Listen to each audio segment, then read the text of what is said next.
Assalomu alaykum barchaga. Attestatsiyaga tushish mumkin bo'lgan misollarni ko'rishda davom etamiz.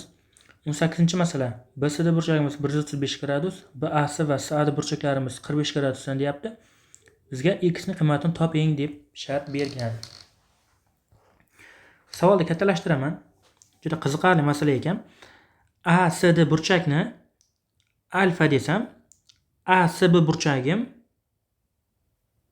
135 minus alfa bo'ladi. Ana endi ACD ning ichki burchaklari yig'indisi 180 bo'lishi kerak, to'g'rimi? Demak, A desamga 135 minus alfa qoladi.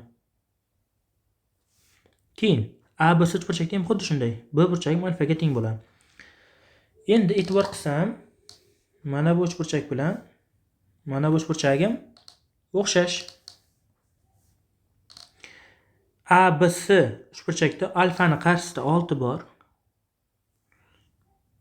ACD burchagida alfaning qarshisida x bor. 135 minus alfaning qarshisida 4 bor.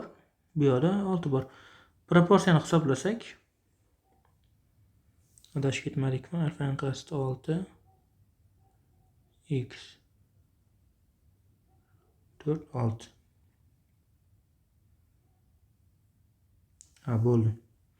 X ning 9 ga teng bo'ligini ko'rishimiz mumkin. Keyingi masala 21. GKS uchburchakning yuzi 8 ga teng. ADGK ning yuzini toping debdi. Xo'p, chizmaga e'tibor qildim. A va LB teng.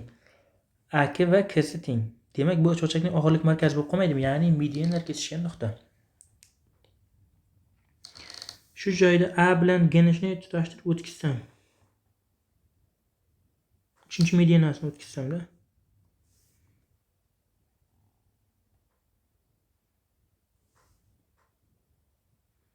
Bu nuqta bo'lsa, mana bular ham teng. Endi GKS ning yuzi 8 ga teng bo'lsa, AGK ning ham yuzi 8 ga teng bo'ladi. Chunki G AGS uchburchakning uchi bo'ladi. Xo'p, xuddi shunday. AG GP dan 2 marta katta bo'lganligi uchun bu yuz ham 8 ga teng. Bu yuz ham 8 ga teng. Bu yuz ham o'zi medianalar kesishgan payt uchburchakning yuzi teng 6 ta bo'lakka bo'linadigan xossasi ham bor. ADGK ning yuzi bizda D degan joy yo'q-ku o'zi. Menimcha shu ko'k yuzani so'ragan bo'lsa kerak. Buni qiymati ma'lum 16 bo'ladi. Biron bir joyda xatolik ketgan bo'lishi mumkin. Ko'k yuza bo'lsa 16 ga teng, bu C javob. Davom etamiz. ABC uchburchakda BAC 90 deyapti. Bislar kesishgan. 90 plus alfa taqsim 2 bo'ladi. 90 plus 90 deyarmi 135, ya'ni B desam 135 gradusga teng. DB ham 4 ga teng. DSM 4/2 ga teng. Va bu 135 gradusga teng. Meni mana bu x so'rayapti. Endi 135 gradusning qo'shnisi 45 gradus, to'g'rimi? Men kesma chiqaraman mana shunday qilib. Chizmamizda kamchilik bor. Nimaga? Chunki standart chizilmaganligi uchun men ko'rsatgan chizma xunuk chiqadi. Endi mana bu burchagim 45 bo'lsa, tashqariga balandlik tashlayman. Ichki burchaklardan bu burchagim ham 45 bo'ladi. Teng yonli to'g'ri burchakli burchakning kateti gipotenuzdan ilk 2 marta kichik bo'ladi. Demak, bu 4 ga teng, bu ham 4 ga teng. Buni P nuqtasi desamda. Endi nima bor? Bizdan x ni so'rayotgan bo'lsa, mana shu uchburchakda bitta Pifagor qo'llasam 4/5 degan javob chiqib keladi.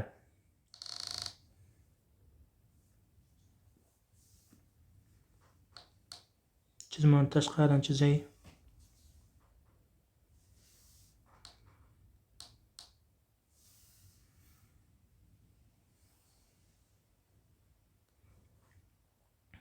Bu 45 4/2, bu ham 45.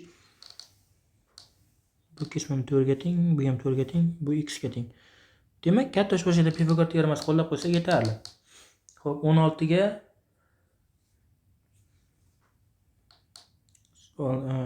864 80 4 5 bo'ladi. 4 5 bizda B javobda. Ko'raylikchi. 23. A siyim 90 gradus. AB 4 ga teng. B'si 9 ga teng. Endi mana shu joydan ham bilsak bo'ladi. Chizma sal nosunda chizilgan. Qiymatlari ma'lum, bu yetarli. Xo'p, bo'yalgan soha yuzini toping degan. AB 4 ga teng. B'si 9 ga teng. O bilan B'ni birlashtirsam bu R ga teng. Va to'g'ri burchakli uchburchakda balandlik 90 gradusdan balandlik tushyapti, oklid teoremas. R kvadrat teng 4 kere 9. R teng 6. Men shu to'g'ri burchakli uchburchak yuzidan 90 gradusli sektor yuzini chiqarib tashlasam yetarli. 6 ko'paytirilgan 13 taqsim 2 dan ayiraman. Pi R kvadrat 36 taqsim 4. Xo'p, 78 minus 27 bo'ladi. Bu 51 mi? Pi R kvadrat taqsim 4. 9 pi 27 bo'ladi. 6 ko'paytirilgan 78 taqsim 2. Qayerda xato ketdik?